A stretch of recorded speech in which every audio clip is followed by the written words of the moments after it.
Ay, 2D lang yung dati. Mm. Dapat 28 weeks, mas maganda na nagpa-4D ka. Ngayon, siksik na siya eh. Hindi na maano na.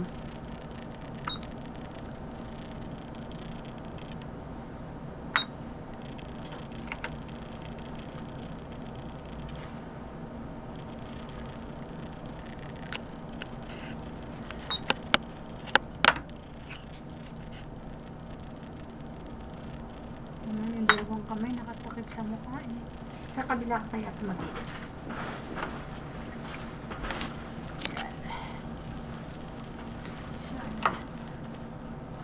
Yan, gumalaw din siya.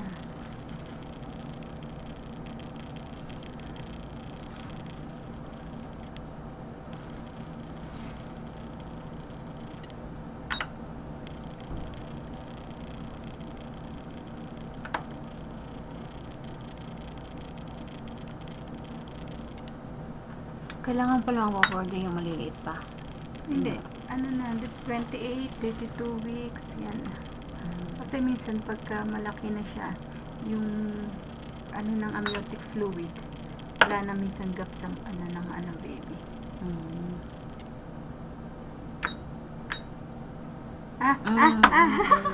Ng mga, Ayan, tignan mo, ang mga yung baby mo. Makikita ko rin. Tignan mo. Galing naman. Oo nga. Nakanganga. Ano to, te? Mata.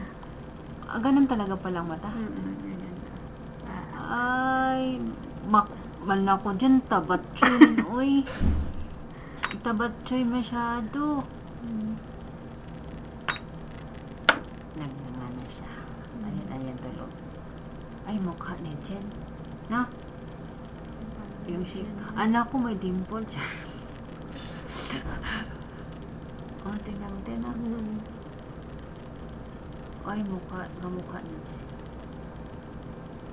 Ay, hati siya. Pag marinig ako niya, ano ito? Galitan ka. Galitan ako ng tatay nito. Sabihin pa mukha ni Jen. Siyempre, sa tatay yan.